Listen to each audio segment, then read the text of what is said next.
Halo Sobat Nime, ada judul baru yang bakal kita gaskan, yaitu Apokaliptif.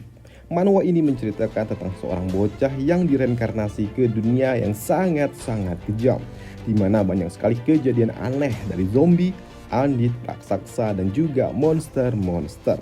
Kejadian ini pun dimulai setelah adanya insiden kosmik, bukan cuma lahirnya para monster mutan, tapi manusia juga mendapatkan kekuatan baru yang disebut sebagai kekuatan bintang.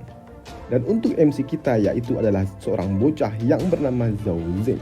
Doi merupakan seorang bocah anak dari penguasa kota kecil. Hanya saja Doi terlahir sebagai seorang sampah yang tidak dapat melakukan kultivasi. Dan petualangan Zen akan kita bahas sekarang.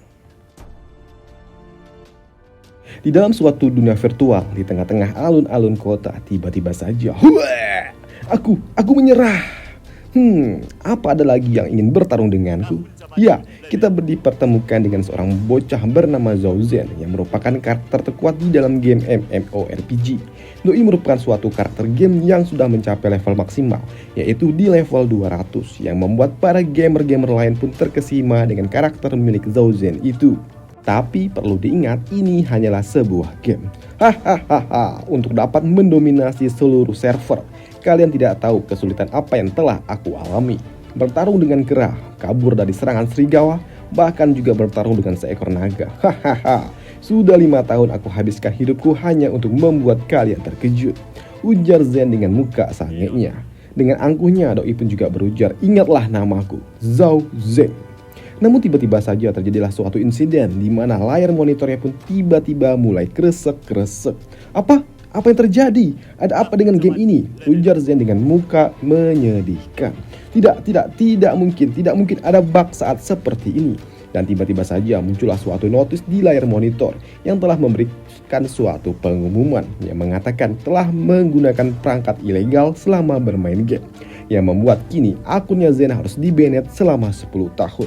Apa? Aku telah menyia-nyiakan hidupku selama 5 tahun hanya untuk menembus level 200 dan kau malah membanet akunku? Kimbe dah! Zen yang murka, Doi pun menghantam layar monitor dengan tinjunya, dan bodohnya setelah menghantam layar monitor dengan tinjunya itu, Zen pun kesetrum hingga membuatnya harus mati konyol. Ya, mati konyol. Namun ketika Zen membuka matanya, ada sesuatu yang menghajarnya, hingga Doi pun terhempas cukup jauh, dan ini benar-benar menyakitkan. Di tempat ini pula ternyata ada 2 orang pria yang berujar dasar sampah. Sampah seperti ini adalah putra dari seorang pemimpin kota. Ya, aku harap bocah ini lebih baik langsung reinkarnasi saja. Melihat Zen masih dalam meringkuk kesakitan, seorang pria pun memerintahkan Zen untuk segera berdiri. Bocah, aku menyuruhmu untuk berdiri. Apakah kau tidak dengar? Ujar Om Deddy. Sedangkan untuk Zen sendiri dalam kondisi kesakitan, Doi pun berujar di dalam hatinya, ada apa ini? Apa aku telah bermimpi? Tapi dengan rasa sakit ini, aku rasa aku tidak sedang bermimpi. Sembari berdiri menyiapkan belati di genggamannya. Melihat Om Deddy berani membentak anak pemimpin kota, membuat si Jambul dan juga rekannya pun cukup kagum. Doi berujar, Kapten telah lelah dengan sikap dari bocah itu. Dan apakah bocah itu dapat bertahan dari pukulan kedua? Sembari oleng di sini Zen pun juga berujar, kau memukulku, apakah kau tidak takut dihukum? Tak kusangka kau malah jadi sok jago seperti ini ya, nggak asar bocah. Namun ketika Om Deddy ingin mencabut pedangnya, tiba-tiba saja muncullah seseorang yang berujar, Tuan, lupakan saja, ayo kita pulang ke rumah. Tanpa adanya persetujuan dari Zen, ternyata Doi diseret oleh pria yang baru saja datang itu. Dan di sini Zen pun juga baru menyadari kalau ternyata bagaimana bisa kekuatan bocah itu terlalu kuat yang menariknya seperti ini. Bersama dengan itu semua, di sini Zen pun mendapatkan seluruh kembali ingatan dari pemilik tubuh yang ia masuki ini. Di sini Zen pun juga menyadari sesuatu hal, kalau ini semua bukanlah mimpi. Dan di saat bersamaan juga, Zen pun juga berpikir, apakah aku telah dipindahkan ke dunia lain? Dan untuk dunia Zen saat ini ternyata mirip dengan dunia asalnya. Hanya saja tiba-tiba saja muncullah badai kosmik 10 tahun silam yang telah menghancurkan seluruh dunia, yang merubah penampilan para makhluk-makhluk bumi menjadi monster. Bahkan untuk manusia sendiri yang telah mati, mereka pun menjadi seorang mayat yang haus darah, atau kita sebut sebagai zombie. Tapi bencana yang menyedihkan itu ternyata juga telah memberikan suatu berkah kepada beberapa orang, di mana orang-orang mulai dapat membangkitkan kekuatan yang disebut sebagai kekuatan Shilling. Dan orang yang memiliki kekuatan itu dapat menjadi lebih kuat, ratusan kali lebih kuat daripada manusia normal. Dan beruntungnya bagi Zen, saat ini pemimpin kota kecil ini adalah bapaknya, yang merupakan orang terkuat yang ada di kota ini dengan level kultivasi di ranah bintang tingkat 5. Dan itu pun merupakan suatu awal yang cukup baik, karena aku adalah anak dari seorang bos atau pemimpin kota. Tapi aku juga cukup heran kenapa diriku ini tidak dapat berlatih dan juga tidak mendapatkan kekuatan itu. Apakah aku memang terlahir sebagai sampah? Tak lama setelahnya, pintu kamar Zen pun akhirnya terbuka dan dari balik pintu muncullah ayahnya. Zen yang melihat penampilan bapaknya, ia pun berujar, apakah benar ayahku ini benar-benar seorang pemimpin kota? Atau mungkin saja orang-orang melebih-lebihkannya, karena bagiku ia terlihat sebagai pria tua biasa. Sembari mendekati dan juga memegang anaknya, Pak tua itu pun berujar, aku telah mendengarnya. Jadi jangan salahkan Paman Deddy Kombujir, dia sebenarnya adalah orang yang cukup baik. Pak tua ini pun juga mengajak anaknya untuk melakukan transfer energi yang ia harapkan dapat membantu membangkitkan kekuatan anaknya ini. Namun di sini Zen pun juga sadar walaupun itu tidak berguna dan tidak ada gunanya membantunya, tapi ini termasuk kasih sayang orang tua kepada dirinya dan ia benar-benar tersentuh. Di sini bocah itu pun juga berujar, Zhao Zeng yang dulu memanglah sampah, tapi tidak dengan diriku. Aku ini berbeda dengan tekad yang sangat membara. 2 hours later. Kimbe, bagaimana bisa? Aku tidak mendapatkan kekuatan healing apapun. Aku tidak merasakan apapun. Apakah aku benar-benar sampah? Ayah, aku menyesal. Aku tidak bisa merasakan kekuatan healing sama sekali. Bahkan aku hanya sampah. Mendengar anaknya frustasi tingkat mampus membuat Pak tua ini pun berujar, Xiao Zhen, walaupun kau tidak dapat berlatih, tapi selama aku hidup, selama aku bersamamu, tidak ada yang berani berbuat masalah dengan dirimu. Istirahatlah dengan baik, ujar Pak tua itu sembari meninggalkan kamarnya Zen. Setelah ayah pergi dari dalam kamar, tiba-tiba Zen pun dikejutkan dengan sesuatu yang muncul. Suatu pesan sistem tepat di depan mukanya yang bertulisan, sistem telah diaktifkan. Apakah Anda ingin masuk ke dalam game? Yes or no. Sekilas Zen pun yang melihat pesan sistem itu, ia dapat melihat karakter game yang ia mainkan sebelumnya, game yang membuatnya harus mati kesetrum. Waduh. Dan tentu saja untuk mendapatkan kesempatan untuk menjadi super duper OP, aku memilih ya. Di dalam pesan pertama yang dilihat oleh Zen di dalam suatu sistem itu, ia melihat tingkat status yang ia miliki. Sepertinya yang diharapkan ini memang akun Tifku. Tapi kenapa atributnya seperti ini? Sayang sekali hanya level 1. Dari segitu banyak slot skill yang ada, tidak ada yang terbuka, hanya ada satu skill tree yang bisa dibuka oleh Zen. Saat Doi pun melihat lebih detail tentang status tubuhnya saat ini, dan skill pertama yang dapat ia buka adalah skill yang dapat memeriksa titik lemah dari targetnya. Hanya saja skill itu memiliki suatu batasan, hanya dapat melihat player yang levelnya tidak lebih tinggi 10 tingkat daripada levelnya saat ini. Dengan hanya terbuka satu skill saja, tetap saja ini masih sampah. Dan ini juga bukan game di mana aku bisa melakukan grinding dan juga leveling, ujar Zen dengan nada lirihnya. Dalam keadaan yang menyedihkan, Zen pun juga mendengar ada suara lembut dari seorang wanita yang memanggilnya untuk segera makan malam. Berisik, aku sedang tidak mood untuk makan. Tapi Tuan, apakah Anda tahu banyak orang di luar sana yang bahkan tidak dapat mendapatkan makanan untuk dimakan, ujar Bukit Boba yang memantul-mantul itu. Namun Zen pun yang belum melihat dengan siapa ia berbicara, ia pun menaikkan nada bicaranya dengan mengatakan, sudah, ku bilang aku tidak ingin makan. Apa? Ketika muka Zen pun lalu berubah menjadi muka sange ketika ia lihat seorang wanita cantik tepat ada di depan mukanya yang bernama Su Yun Win. Dengan muka sangenya, Zen pun juga berujar di dalam hatinya, apakah ini? Apa ini? Apakah di rumah ini benar-benar ada seorang gadis cantik seperti ini? Tapi apakah benda bulat itu nyata? Ujar Zen sembari mendekati jari jemarinya menuju Bukit Boba gadis itu. Hei, apa yang kau lakukan tuan muda? Aku cuma ingin memeriksa benda bulat itu. Apakah bobanya pink atau coklat? Mendengar itu membuat gadis cantik ini pun kesal dan langsung pergi meninggalkan kamarnya Zen. Namun pada akhirnya Zen pun memutuskan untuk makan malam bersama-sama. Saat ia makan malam, ia pun mencoba untuk melihat status dari bapaknya, ternyata tidak dapat melakukan apapun. Karena memang dan berarti kalau ternyata level kultivasi bapaknya jauh lebih tinggi 10 level di atas levelnya Zen saat ini. Dan keesokan harinya, Zen pun yang berkeliling kota, ia merasakan kalau atribut yang ia miliki ternyata hanya lebih kuat daripada manusia normal biasa. Dan jika ia ingin greeding, maka aku perlu menemukan item pertahanan yang cukup bagus. Dan for your information aja, greeding itu sama seperti berburu monster untuk mendapatkan XP. Dan ternyata saat ini Zen pun yang berkeliling kota, ternyata ia ditemani oleh seorang penjaga yang ditugaskan oleh bapaknya yang bernama Lan Shi. Tuan besar telah memberitahu Anda untuk tidak perlu berlatih hari ini. Baiklah, tapi Lanshi, apakah kita memiliki senjata di tempat ini? Ya, karena Zen menginginkan berlatih senjata, maka mereka semua pun akhirnya pergi menuju area latihan menembak. Mereka yang sedang melihat area latihan tiba-tiba saja didatangi oleh salah seorang, dan orang itu adalah Tuan Muda Yan Boshu. Melihat Zen di tempat ini, pelayan bocah itu pun juga berujar dengan nada mengejek apakah Tuan Zen telah menyerah untuk menjadi seorang kultivator dan mencoba untuk melatih menembak. Tuan Muda Zen, maafkan bocah itu, ia tidak tahu tentang apa yang ia katakan, ia hanya bercanda, ujar si kampret ini. Tidak, itu benar, aku beneran datang ke tempat ini untuk melatih menembak. Sementara Zen berlatih di sini, salah seorang NPC pun bertanya, Tuan Yi, apa yang direncanakan oleh bocah itu? Sudah, biarkan aja, dia ingin berlatih dan bermain-main. Lagi pula, sebaik apapun ia menembak, tetap saja ia tidak lebih baik daripada seorang kultivator, ujar si kampret pirang. Namun ketika Zen tertarik dengan menembak, Doi pun memutuskan untuk membawa senjata itu bersama dirinya pulang selama beberapa hari. Dan itu pun semakin membuat bocah ini semakin terprovokasi ketika ia tahu kalau ternyata Zen telah membawa banyak peluru bersama dirinya. Namun di tempat Zen, ternyata saat ini mereka ternyata tidak menuju rumah. Namun mereka pergi menuju perbatasan kota dan itu langsung dihentikan oleh bocah Shi. Ia berujar, Tuan, Anda hanya membawa senapan dan itu sangatlah berbahaya. Santuy boy, aku hanya ingin berburu beberapa zombie aja dan ingin melihat apakah aku bisa naik level. Mereka yang terus berjalan tanpa terasa mereka tiba di ujung perbatasan kota yang telah ditembok sangat tinggi. Dan dari atas gerbang kota tiba-tiba saja ada seseorang yang melompat. Dar! Orang itu pun mendarat tepat di depan mukanya Zen. Orang itu juga berujar, Lanshi, Zhou Zen, siapa yang meminta kalian datang ke tempat ini? Pria rambu ini memiliki nama Shu Li. Paman Shu, kami kesini hanya untuk membantumu membunuh zombie kok. Membunuh zombie nenek lu. Jangan buat masalah untukku bocah. Cepatlah kau pulang. Sembari meremas kepala si bocah ini.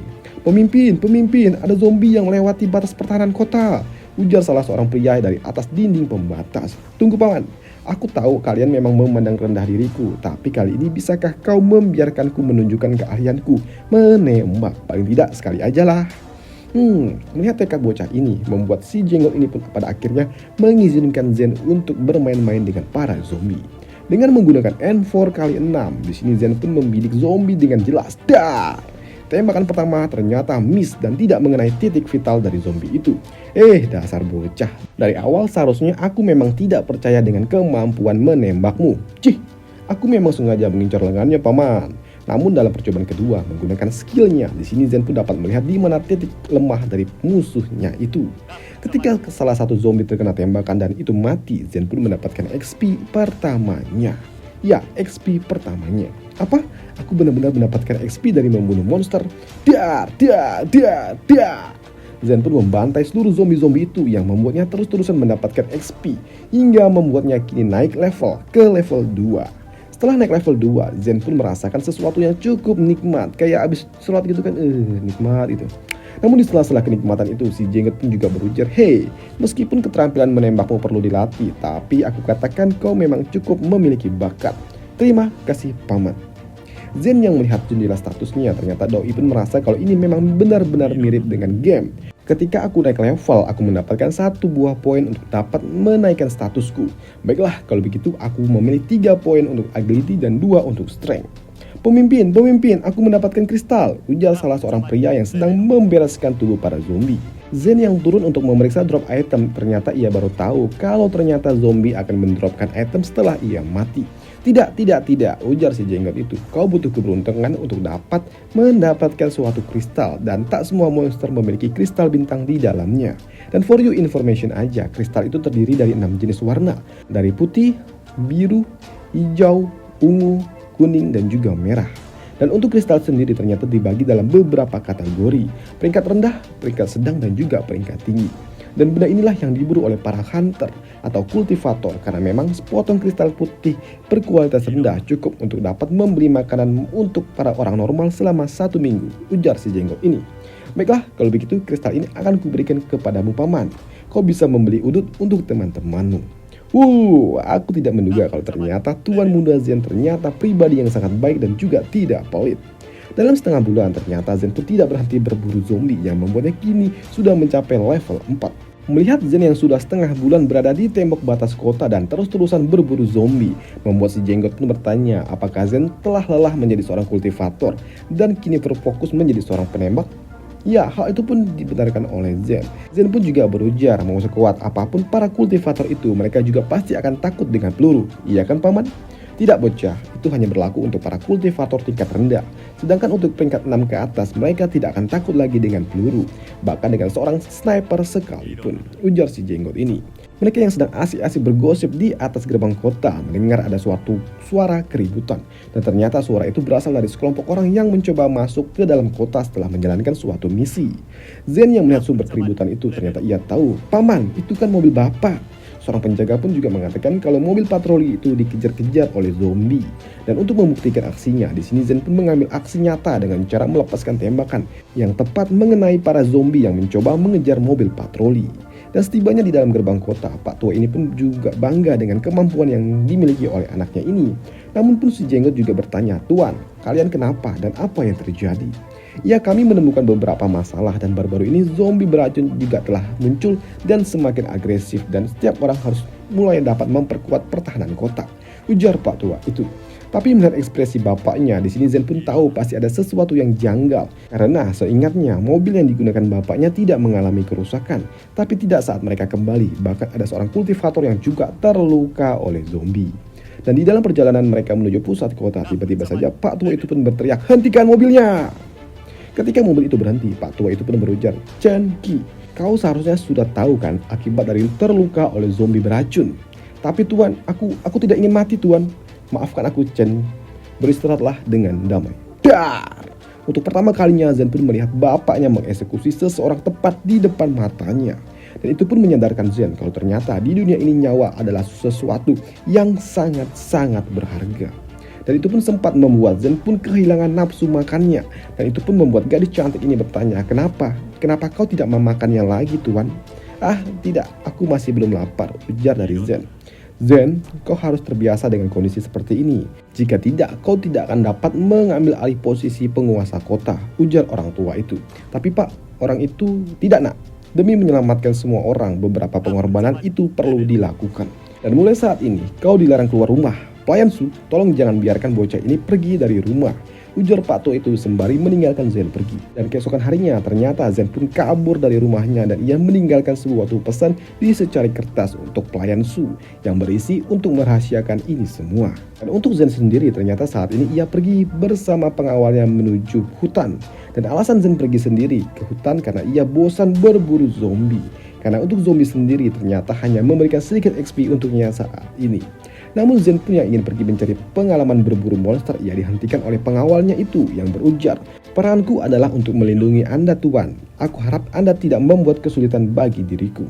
"Oh, jadi kau ingin aku berada di bawah pelindungan kalian semua dan terus menjadi seorang sampah seumur hidupku? Hah? Trek!"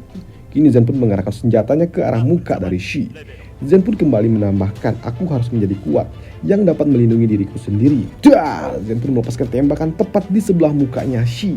Dan ternyata Doi pun mengincar seekor ular mutan yang ada di dekatnya Shi. Dan itu pun membuat Shi heran bagaimana bisa tuan yang menyadari yang bukan seorang kultivator dapat merasakan keberadaan monster itu. Sedangkan dirinya sendiri yang merupakan seorang kultivator ternyata tidak dapat merasakan apa-apa. Sedangkan untuk Zen sendiri, Doi pun yang mengubuk-ubuk isi ular, ternyata ia tidak menemukan apapun, tidak menemukan kristal di dalamnya. Tapi Doi pun tetap memutuskan untuk membawanya. Namun karena Shi tidak dapat menghentikan tuan mudanya, maka di sini ia hanya dapat membiarkan tuan mudanya masuk ke dalam hutan untuk berburu semaunya. Setelah puas berburu di dalam hutan, Zen pun kembali ke tembok kota dan ia juga bertemu dengan salah seorang penjaga muda yang berkata, "Tuan muda, kau telah kembali. Hei bocah, aku sudah bilang padamu untuk berhenti memanggilku tuan muda. Panggil aku saudara. Dan ambil ini aku berikan untukmu, ambil ini dan belikan obat untuk adikmu," ujar Zen sembari meninggalkan bocah itu, yang membuat bocah penjaga itu pun terharu dengan sikap dermawannya Zen. Setelah pemburuan panjang di dalam hutan, Zen pun tidak kembali ke rumahnya. Ternyata ia pergi menuju panti asuhan. Di sana ia disambut oleh anak-anak yang sangat senang dengan kehadiran Zen. Karena mereka tahu kalau Zen datang ke tempat mereka pasti membawa hasil buruan yang dapat mereka gunakan untuk membeli kebutuhan sehari-hari. Bukan cuma anak-anak, ternyata Zen juga dikenal oleh rakyat miskin karena Zen adalah tuan muda yang sangat dermawan. Berita tentang kedermawanan Zen ternyata telah menyebar ke telinga bapaknya. Dan Doi pun juga tidak marah dengan sikap anaknya yang telah kabur dari rumah hanya untuk berburu dan juga memberi makan orang miskin. yang membuat Bayan Shu yang mendengar itu, yang memiliki tanggung jawab untuk mengurung Zen, ia meminta maaf karena tidak dapat kompeten dalam menjalankan tugasnya. Bocah, jadi dewa sniper yang dirumorkan itu adalah kau. Ya, aku hanya memiliki bakat dalam menembak, Pak, ujar dari Zen. Ya, itu tidak buruk juga, tapi kau harus ingat, kau jangan terlalu dekat dengan orang-orang miskin itu, ujar Pak tua ini. Apa? Kenapa? Memangnya ada masalah apa? Apa maksudmu itu? Tanya dari Zen. Ya, karena cepat atau lambat suatu hari mereka akan menjadi beban untuk dirimu. Ada bau-bau penyesalan. Oke, lanjut. Tempat lain, di pusat kota, rumor Zen yang merupakan seorang dewa sniper telah menyebar. Dan Zen pun kini sudah dikenal dan juga mulai dibanding-bandingkan oleh para masyarakat dengan seorang murid yang dianggap berbakat dalam hal menembak, yaitu Tuan Muda Yi. Mendengar dirinya dibanding-bandingkan dengan seorang bocah sampah membuatnya si kampret ini kesal dan tidak terima. Apalagi ketika pelayannya juga mulai memanggil nama Zhou Zen. Si kampret ini pun begitu kesal. Ia kira pelayannya ini mulai kampret, tapi ternyata ia menyapa Zen yang memang ada di depannya saat ini. Yo, Tuan Muda Yi, ohayo. Ya, selamat pagi. Kebetulan aku juga mencarimu. Tapi uniknya di sini Zen pun tidak memperdulikan bocah itu dan jalan begitu saja, yang membuat si bocah ini kesal dan meminta agar Zen berhenti dan dengarkan apa yang ingin ia katakan. Bocah ini juga berujar, aku telah mendengar rumor tentang dirimu. Aku ingin tahu apakah kau ingin mengetes keterampilanmu itu dalam pertempuran dengan diriku. Dalam kata lain, si kampret ini mencoba untuk mengajak Zen latih tanding dan untuk membuktikan siapa yang paling jago di antara mereka. Tapi di sini Zen pun punten, aing tidak peduli. Tapi begitu Doi mendengar kalau ada suatu taruhan di dalamnya senilai 1 kristal hijau, membuat mood Zen pun seketika lalu berubah 180 derajat. Di mana Tuan Muda Yi mengajak Zen untuk bertaruh menembak target latihan yang bergerak. Namun itu merupakan sesuatu yang sangat membosankan, ujar dari Zen. Doi ingin pergi keluar dari kota dan berburu di dalam hutan, di mana pemenangnya akan ditentukan dari jumlah monster yang hasil buruan mereka. Pertarungan di luar kota. Baiklah, 1 minggu dari sekarang kita akan bertaruh. Ya, karena mereka telah sepakat di sini, Zen pun tidak berleha-leha menunggu 1 minggu itu. Ia menggunakan waktunya untuk berlatih bersama pengawalnya di tengah hutan. Di sela-sela pelatihannya itu, Shi pun juga memperingatkan Zen untuk berhati-hati kalau bocah Yi itu terkenal sangat-sangat licik. Ya, aku tahu itu. Bocah itu memiliki niat buruk dan aktingnya juga sungguh buruk, ujar dari Zen. Ketika Anda sudah tahu kalau bocah itu penuh tipuan, tapi kenapa Anda masih menyetujui pertarungan itu? Memburu di luar itu berbeda dan itu penuh dengan ketidakpastian, ujar dari Shi. Ya, aku tahu itu. Sembari mengeksekusi monster nyamuk mutan, Zen pun juga berujar kalau dirinya harus bersiap untuk menghadapi orang-orang seperti Yi. Karena di luar sana banyak sekali orang-orang yang seperti itu. Dan ketika mereka pergi keluar kota, pasti mereka akan bertemu dengan orang-orang yang seperti ini. Sedangkan di tempat lain, bapaknya Zen pun mendengar kabar kalau anaknya akan melakukan pertandingan di luar kota. Namun alih-alih menghalanginya, di sini Doi pun membiarkan anaknya saja karena ia yakin anaknya ini juga cukup jago. Namun di sisi lain ada seorang pak tua yang cukup misterius yang sedang memantau daerah sekitarnya. Setelah berlatih di hutan, Zen pun pergi menuju toko senjata. Di sana ia mencari sebuah busur panah yang memang cukup kuat, yang membuat pemilik toko pun merekomendasikan 1 buah busur yang ia miliki. Alih-alih menjualnya, ternyata Doi pun memberikan benda ini kepada Zen sebagai hadiah, karena Zen sudah dikenal sebagai orang yang sangat dermawan. Namun melihat Zen memilih suatu busur panah, di sini Shi pun memberikan suatu arahan. Bukankah lebih baik memilih crossbow? Namun di sini Zen pun memilih busur karena merasa senjata ini terlihat cukup keren. Dan untuk mencobanya pertama kali, Zen pun melepaskan anak panah ketika daun terakhir yang ada di dekatnya jatuh. Namun ketika busur panah itu telah dilepaskan, Zen pun cukup terkejut ketika ia melihat ada seorang nenek tua yang di kepalanya ternyata ada anak panah. Namun alih-alih marah, si nenek ini pun tidak mempermasalahkannya karena ia tahu bocah yang melakukan itu adalah Zen, si bocah yang sangat dermawan. Namun untuk pemilik toko senjata, Doi pun ternyata baru sadar ternyata Zen tidak sembarangan melepaskan anak panahnya. Karena ternyata setelah ia melihat lebih detail lagi, ternyata ada seekor lalat tepat di ujung anak panahnya. Dan untuk membiasakan diri menggunakan busur, Doi pun berlatih berburu serangga di hutan, yang membuatnya kini telah naik level ke level 15. Dan itu pun membuka 2 slot skill baru untuk dirinya, yaitu skill dual slash yang akan memberikan efek damage 100% untuk serangan pertama dan tambahan damage 60% untuk serangan kedua. Dan skill kedua adalah backstab yang akan memberikan damage 150% dan tambahan 300 damage. Namun skill ini hanya dapat digunakan untuk melakukan penyerangan dari belakang. Melihat status ini, di sini Zen pun tahu kalau skill yang terbuka ini cukup bagus. Namun Doi pun juga tidak tahu apakah skill ini berguna di dalam suatu pertempuran yang sesungguhnya. Lantas Doi pun meminta kepada Shi untuk menemukan tempat monster yang lebih kuat daripada seekor lalat. Namun karena Shi tidak ingin melakukannya, di sini Zen pun bodoh amat. Doi pun melangkah lebih dalam ke dalam hutan. Namun dalam perjalanannya, tiba-tiba saja mereka pun bertemu dengan mutan babi yang berlari ke arah mereka. Melihat itu, di sini Shi pun pasang badan. Doi tahu dan mencoba untuk mengulur waktu agar tuan mudanya dapat melarikan diri, karena memang ia tahu monster ini cukup kuat dan juga berbahaya. Tapi di sini Zen pun meminta agar bocah Shi itu menyingkir, karena ini adalah kesempatan dirinya untuk dapat mencoba menggunakan new skill miliknya itu. Dengan menggunakan dual slash, di sini Zen pun berhasil memberikan damage yang cukup untuk dapat membuat monster itu sekarat dalam sekali serangan pertama dan tewas dalam serangan kedua. Melihat monster itu bisa dimakan, lantas di sini Zen pun memutuskan untuk membawanya ke meja makan untuk dinikmati satu keluarga. Sedangkan di tempat lain di area pelatihan, saat ini lawannya dari Zen, yaitu si Camper ini, ia berlatih dengan sangat keras untuk dapat mengalahkan Zen. Dan ia pun juga sangat percaya diri dengan kemampuannya itu. Dan keesokan harinya, di hari yang ditunggu-tunggu, hari di mana Zen dan juga Yi akan bertanding, di mana Yi mendapatkan dukungan dari para ciwi-ciwi, dan untuk Zen sendiri ternyata ia hanya didukung oleh para rakyat jelata. Zen yang menghampiri seorang bocah, Doi pun memberikan satu buah kristal putih kepada bocah itu untuk segera bertaruh untuk dirinya. Masih kecil udah diajari Menzeus, emang. Namun karena mereka setelah berkumpul di tempat ini, maka event akan segera dimulai. Ketika wakil pimpinan kota berkata, dimulai. Sedangkan di tempat lain saat ini, Pak Tua itu pun yang sebelumnya sudah muncul. Doi pun mendapatkan suatu misi untuk mengeksekusi seseorang, dan orang itu adalah Zen demi satu buah kristal hijau. Dan orang itu adalah Tan Shan yang merupakan seorang asasin bintang 5. Dan kembali ke sisi Zen, saat ini ternyata ia telah berada di tengah hutan. Berbekal peta buatan dari gadis cantik Shu, Zen pun melangkah mendekati sarang dari Shadow Wolf. Walaupun Shadow Wolf itu terlihat sangat-sangat mengerikan, tapi 5 ekor Shadow Wolf bukanlah lawan yang dapat menghentikan Zen. Ya, walaupun bertarung melawan 5 Shadow Wolf itu membuat Zen cukup kelelahan, tapi itu cukup untuk membuatnya naik level ke level 16. Zen yang sedikit terluka dari efek pertarungannya dengan para Shadow Wolf itu membuat dirinya pun membuka shop item di dalamnya. Shop item system untuk membeli beberapa potion. Namun ketika potion itu diminum, celing, semua luka-luka yang ada di dalam tubuhnya langsung sembuh seketika. Sedangkan di sekitaran hutan ternyata ada beberapa kultivator yang sedang berburu. Namun mereka pun dikejutkan dengan datangnya seseorang yang datang ke arah mereka. Dan ternyata orang itu adalah Pak Tua ini.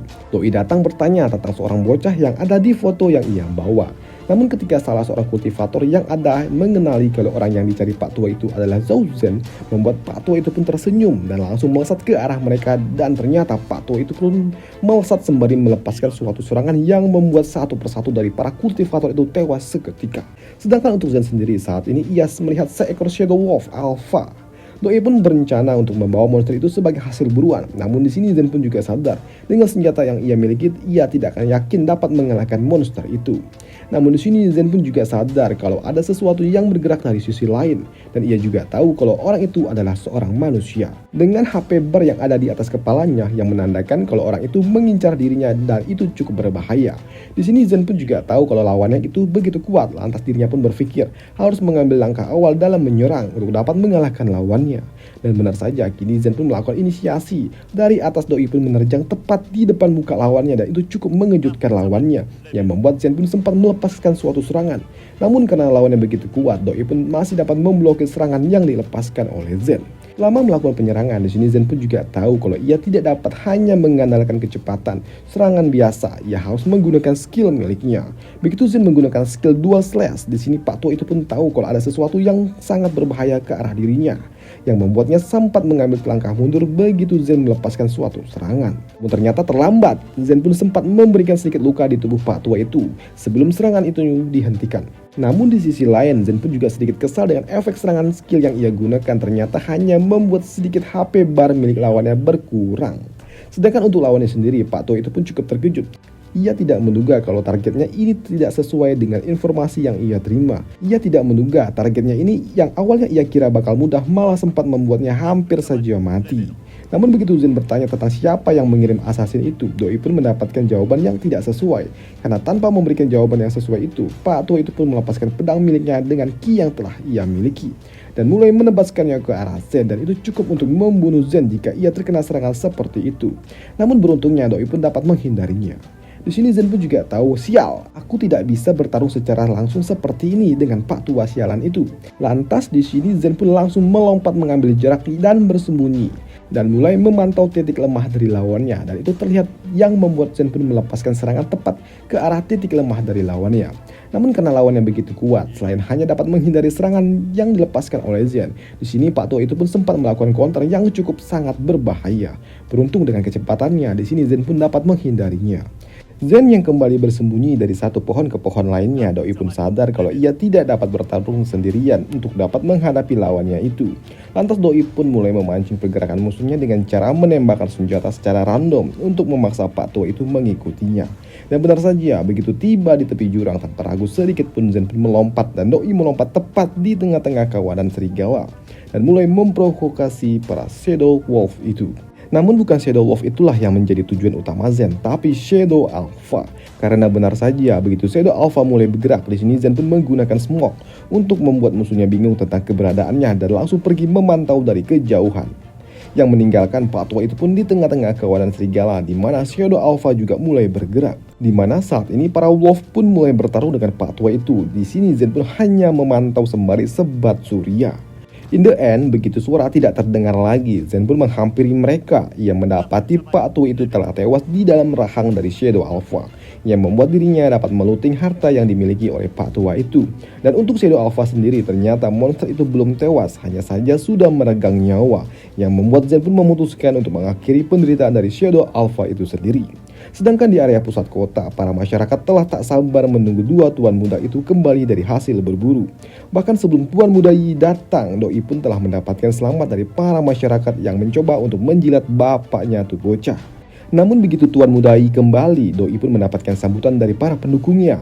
Dan si botak juga memastikan apakah anaknya dalam kondisi yang baik-baik saja. Dan tak lama setelahnya, kini giliran Zen lah yang kembali ke kota dengan mobil bututnya. Dan untuk dapat menentukan siapa pemenang dalam duel ini, di sini bocah Yi pun mengambil inisiasi untuk menunjukkan hasil buruannya untuk pertama kali. Dan untuk hasil buruannya pertama, bocah itu adalah tada, Shadow Wheel Board yang berukuran cukup besar. Bukan cukup besar lagi, memang bisa dikatakan benar-benar besar. Namun saat panitia ingin menilai hasil buruan itu, di sini bocah Yi pun cukup yakin kalau di dalam monster itu ada sebuah kristal yang membuatnya meminta agar kristal itu juga dihitung dalam perhitungan hasil buruan. Dan itu pun sempat membuat panitia sedikit ragu, tapi atas persetujuan dari Zen, panitia pada akhirnya pun membukanya dan mendapatkan satu buah kristal bintang putih kelas menengah.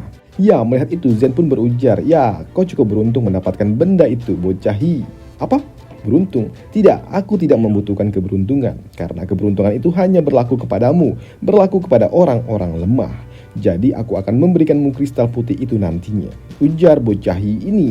Wah, terima kasih banyak ketua, ujar Zen. Tapi di sini bocah Yi pun juga mengatakan kalau wheelboard itu hanyalah pembuka dan untuk pertunjukan aslinya adalah tada, 3 ekor laba-laba hutan yang memiliki nilai setara dengan 3 kristal putih tingkat tinggi.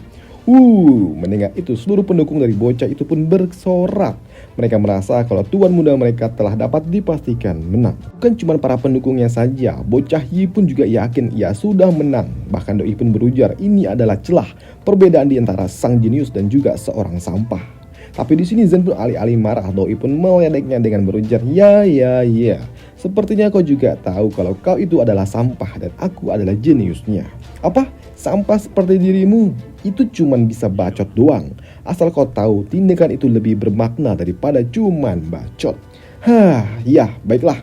Aku akan menunjukkan kepadamu siapa sampah yang sebenarnya, ujar dari Zen. Namun ketika Zen membuka apa yang ia bawa, tada, ternyata yang ia bawa adalah Shadow Wolf Alpha yang membuat bocah Yi ini tidak dapat berkata apa-apa lagi.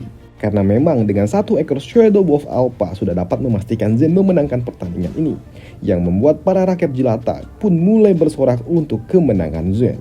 Tapi untuk si kampret Yi, Doi pun tidak dapat terima karena ia tahu seorang kultivator di ranah bintang 5 saja tidak berani memprovokasi Shadow Wolf Alpha, apalagi seorang bocah sampah.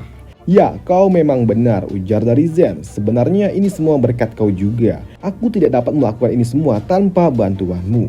Berurusan dengan seorang sampah yang bahkan menyewa seorang asasin tingkat 5 untuk mengeksekusiku. Ya, kau benar-benar banyak harta ya, dasar bocah sampah. Apa? Apa yang kau katakan? Kenapa aku harus melakukan itu? Setelah kau curang, kau malah ingin menuduhku. Diam! Tiba-tiba saja ada seseorang yang berteriak dan suara itu berasal dari si botak ini. Doi pun mengatakan kalau anaknya memang sedikit kurang ajar dan ia akan mengurus anaknya nanti. Oh, di sini Zen pun juga curiga jangan-jangan si botak inilah yang ada di balik itu semua. Karena si botak ini terlihat cukup mencurigakan. Dan tak lama setelahnya bapaknya Zen pun datang. Di sini bapaknya Zen pun juga muncul dan berkata kalau anaknya hanyalah beruntung. Dan Doi pun datang menurunkan tensi yang ada di antara mereka. Sedangkan pada malam harinya, Pak Tua itu pun tidak dapat lagi menyembunyikan emosinya. Ia menduga sepertinya organisasi assassin yang ia bayar hanyalah sekumpulan orang-orang yang tidak berguna. Lantas ia pun memutuskan untuk melakukan rencana B untuk segera melakukan kudeta. Sedangkan untuk keluarga Zen saat ini mereka party-party merayakan kemenangan mereka. Hehehe, selamat nak, kau sudah memenangkan pertempuran dan pada akhirnya kau sudah dewasa, ujar Pak Tua ini. Di sini sebenarnya Zen pun ingin memberitahu soal assassin yang mengincar nyawanya dan juga orang yang ada di balik itu semua, tapi ia takut ini hanya akan memperburuk suasana nantinya. Setelah acara makan malam bersama, kini Zen pun kembali ke kamarnya dan Doi mencoba untuk memeriksa benda yang ia dapatkan dari seorang assassin itu. Namun ia curiga apakah benda ini dapat menimbulkan ledakan? Namun ketika ia ingin menyelidikinya lebih detail, tiba-tiba saja gadis sudah datang ke kamar Zen dengan membawa seluruh hadiah dari hasil pertaruhan dirinya tadi sore. Ah tuan, aku mau taruh di manakah benda ini? Melihat gadis Su membawa benda yang terlihat sangat berat. Di sini Zen pun langsung buru-buru mengambilnya dan mengatakan untuk tidak perlu mengangkat benda yang berat-berat seperti ini. Namun suasana yang telah mendukung untuk berbuat cabul tiba-tiba saja kacau ketika bapaknya Zen muncul entah dari mana. Dan ternyata tujuan bapaknya Zen datang karena ia ingin anaknya mulai segera belajar bagaimana cara mengelola kota. Sedangkan di tempat lain, di tempat si kamar ini, Doi pun terlihat sangat kesal. Apalagi ketika ia tahu kalau luka yang diterima oleh Shadow Alpha itu bukanlah luka yang dapat diberikan oleh Zen. Lantas Doi pun meminta kepada bapaknya untuk segera mengusut kasus ini karena ini telah mencoreng reputasi miliknya. Ya, si botak ini pun tahu dan ia akan memulai rencana B miliknya. Dan keesokan harinya, seperti biasa, Zen pun berlatih berburu para zombie yang ada di luar batas dinding kota. Dan ia pun juga telah berada di level 20 yang juga dapat membuka slot skill baru, yaitu lompat tebasan, di mana ia dapat melompat tepat di hadapan musuh dan menghasilkan damage 200 lebih banyak daripada serangan biasa. Namun di sela-sela melihat slot skill, Zen pun melihat ada sosok monster hijau dengan ukuran yang sangat besar yang ada di dekatnya. Dan ia ingin menjadikan monster itu sebagai target latihan barunya. Sedangkan di tempat lain saat ini kita diperlihatkan kepada seseorang yang misterius, di mana orang itu sepertinya mengaktifkan suatu gelombang transmisi yang menggiring datangnya para monster hijau itu. Kembali ke tempat Zen, saat ini ia mencoba untuk menggunakan skill yang baru ia miliki itu untuk dapat mengalihkan monster itu. Dengan anak panah yang dilepaskan kepada monster itu ternyata tidak berefek apapun, bahkan ia malah membuat monster itu semakin agresif, menyerang membabi buta. Namun dengan semua skill kombinasi yang ia lepaskan, di sini Zen pun pada akhirnya dapat menguras HP monster itu sedikit demi sedikit hingga pada akhirnya monster itu pun tumbang di tangannya. Dan ia juga mendapatkan satu buah kristal biru sebagai drop itemnya. Setelah berburu zombie di luar batas kota, Zen pun yang kembali ke kota ia mendapatkan kabar dari para penjaga tentang apa yang terjadi. Kalau saat ini ternyata di kota terdepan saat ini mulai berkumpul para zombie poison. Dan Zen pun yang kembali ke rumahnya, ia mendapatkan para petinggi kota sedang berkumpul dan merencanakan suatu penyerangan untuk melawan para zombie yang tiba-tiba saja muncul dalam jumlah yang sangat banyak di sekitaran kota terdepan. Namun di sini ada suatu pembicaraan yang cukup menarik perhatian, di mana bapaknya Zen pun juga berujar jika terjadi sesuatu kepada dirinya, maka posisi penguasa kota akan jatuh kepada anaknya. Dan itu pun membuat suatu perhatian khusus untuk para petinggi yang ada di kota ini. Dan beberapa hari kemudian, Zen pun yang berada di batas dinding kota ia mendapatkan tim patroli yang telah kembali. Selain membawa korban luka, mereka juga menyampaikan kalau terjadi sesuatu insiden dengan pimpinan kota, yaitu bapaknya Zen.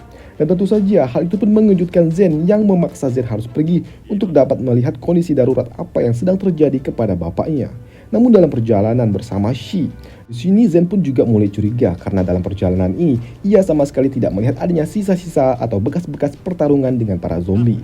Ditambah ketika ia melihat kepada supir yang telah membawa mobil ini dan tiba-tiba saja muncul HP bar di atas kepalanya yang menandakan kalau orang ini memiliki niat buruk kepada dirinya.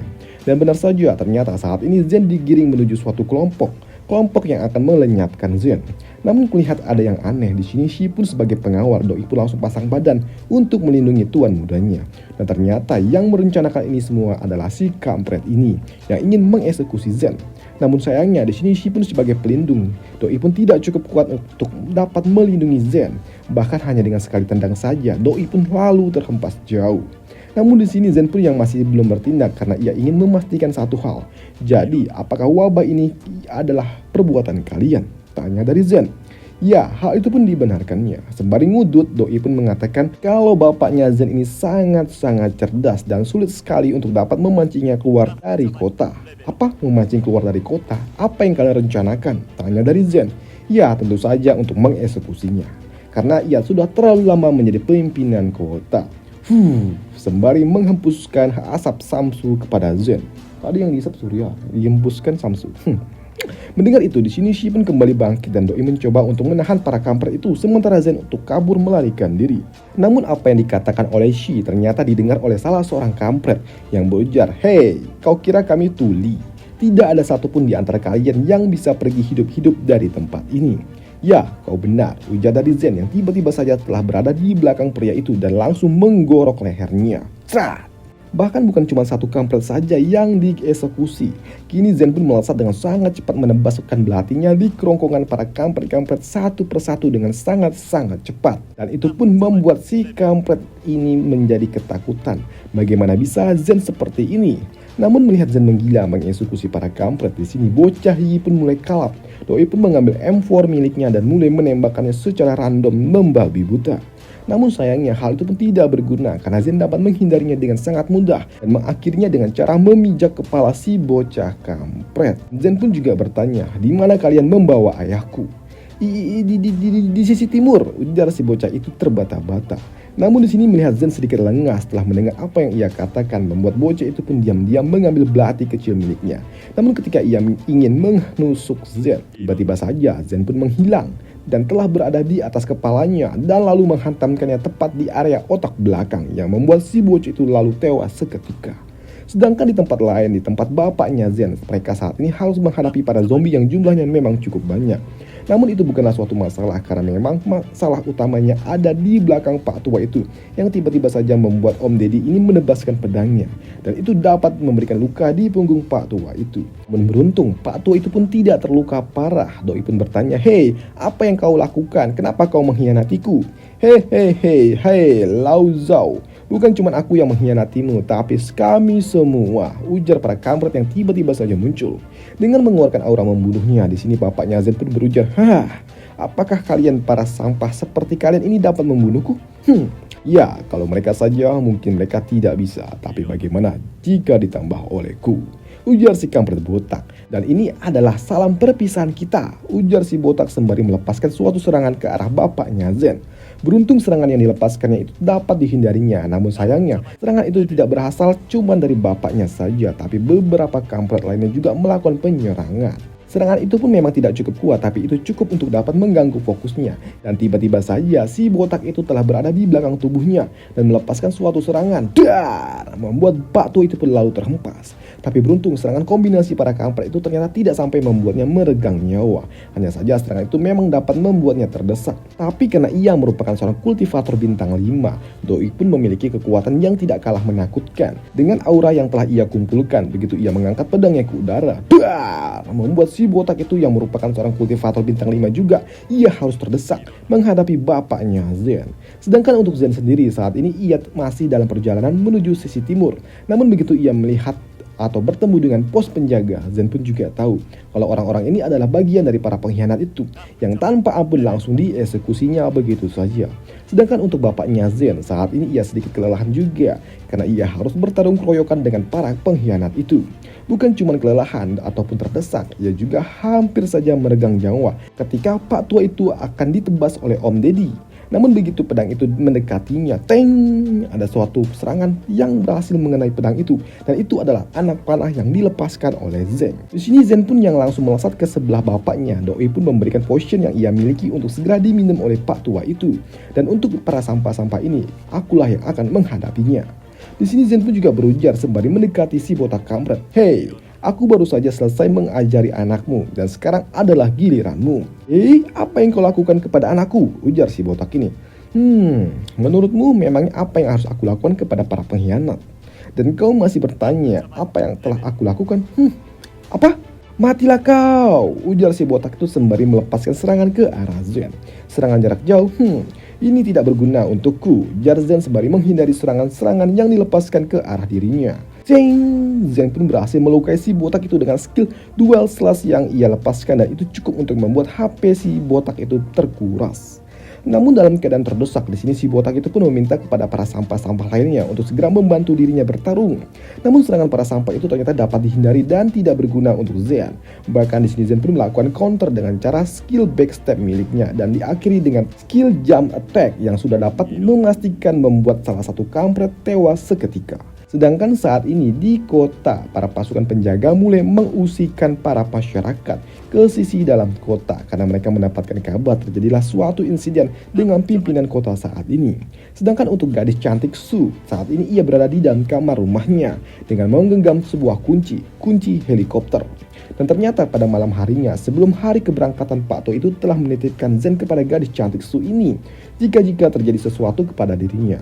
Dan ia juga meminta agar gadis cantik Su ini menganggap kalau Zen itu sebagai adik laki-lakinya, bukan sebagai tuan ataupun majikannya. Sedangkan di tempat pertarungan di sini, bapaknya Zen pun berhasil menumbangkan Om Deddy Kompujer dan meninggalkan si botak itu dengan satu lengan yang tersisa. Namun dalam keadaan terdesak, si botak itu pun berencana untuk meledakkan pusat gudang makanan yang ada di kota dengan menggunakan benda ini. Jika Zen dan juga bapaknya berani mendekatinya. Si botak ini juga bertanya di mana anaknya saat ini berada. Di sini Zen pun mengatakan kalau anaknya si bocah itu masih berada di tempat yang aman. Tapi jika si botak itu berani menekan pemicu itu, maka ia akan memastikan kalau kau dan juga anakmu akan mendapatkan hidup yang lebih buruk daripada kematian. Namun sayangnya di sela-sela pembicaraan itu, si botak ini mendapatkan suatu informasi dari seseorang yang tiba-tiba saja muncul. Doi mengatakan kalau anak si botak itu telah tewas. Mendengar itu membuat si botak ini shock dan ia akan menekan pemicu itu. Tapi sebelum pemicu itu ditekan, benda itu pun terlepas dari tangannya. Dan ternyata itu adalah perbuatan dari Zen yang melesat dengan sangat cepat. Namun begitu Zen ingin mengeksekusi si botak kampret, tiba-tiba saja ada serangan yang dilepaskan ke arahnya dan beruntung ia dapat menghindarinya. Dan ternyata serangan itu dilepaskan oleh si kampret ini yang bernama Lu Yong-san, yang merupakan seorang kampret yang memiliki level bintang 6. Muncullah kultivator bintang 6 ini yang merupakan seorang agen yang disewa oleh si botak, membuat si botak itu pun menyuruh untuk segera mengeksekusi Zen dan juga bapaknya. Tapi alih-alih melakukan itu, di sini si kampret itu pun berencana untuk mengambil seluruh tabungan dan juga harta yang dimiliki oleh si botak itu. Namun di sini bapaknya Zen pun juga tahu kalau lawan mereka ini sungguhlah sulit. Lantas ia pun akan mengulur waktu agar Zen dan juga Shi dapat kabur dari tempat ini.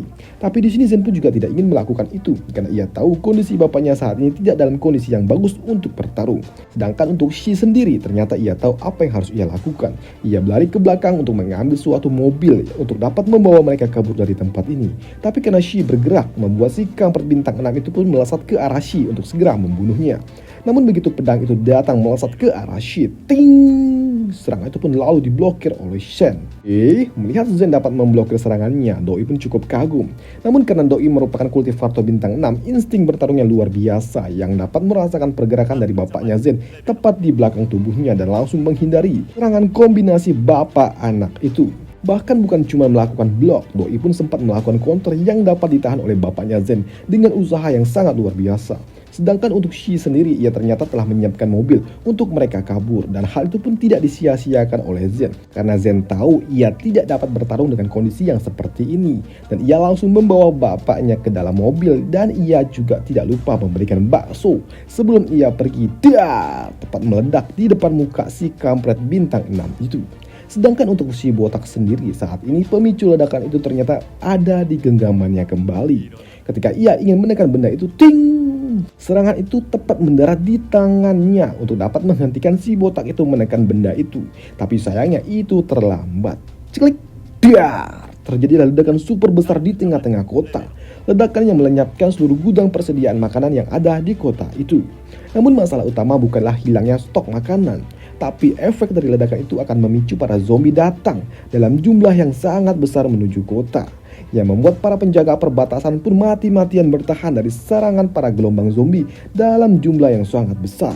Namun dengan kedatangan Zen, ia berhasil membantu menenangkan gelombang pertama dari serangan zombie-zombie itu.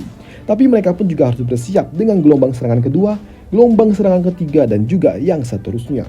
Dan hal itu pun membuat bapaknya Zen tertawa dan juga tersenyum sembari berbicara dengan rekannya. Di sela-sela pembicaraan mereka, di sini gadis cantik Shu datang membawa segelas minuman.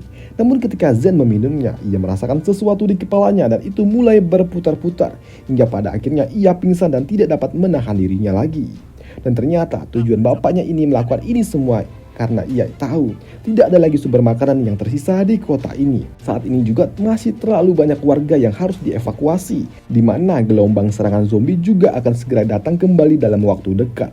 Gadis Su, tolong jaga Xiao Zen atas namaku. Namun ketika Z tersadar dari pingsannya, ternyata ia telah berada di dalam suatu helikopter dan bertanya, kenapa kita ada di atas sini? Mendengar itu, Shi pun juga berkata, Tuan muda, Tuan kota tidak ingin kita tinggal di sana. Namun beliau memilih bertahan di tempat itu.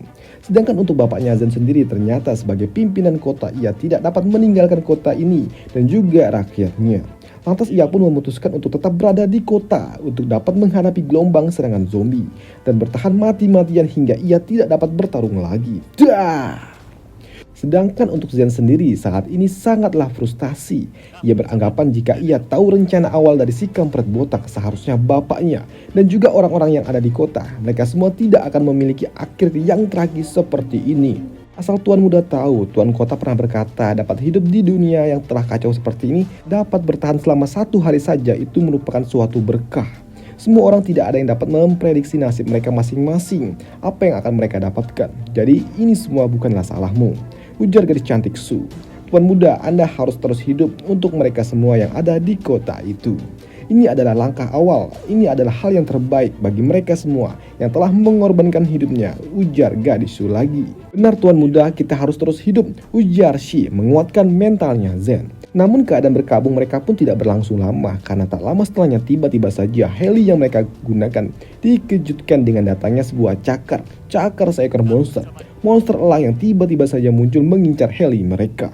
Awalnya di sini Shi pun akan mencoba untuk menghalaunya, tapi di sini Zen pun memutuskan untuk dirinya sajalah yang akan melakukannya, karena ia akan meluapkan seluruh emosinya dengan cara membantai para monster-monster itu. Diar, cerat, Zen pun mulai menyerang para monster-monster itu. Namun tiba-tiba saja terjadi sesuatu yang cukup aneh, karena tiba-tiba saja para monster itu pun pergi menjauh meninggalkan Zen. Karena ternyata tepat di depan mereka saat ini muncullah Ice Dragon. Dan selesai alur cerita dari Apocalypse, dan sampai jumpa di video selanjutnya. Kalau video ini bagus, responnya kita fullkan lagi sampai mentok. Dan sampai jumpa di video selanjutnya. Bye.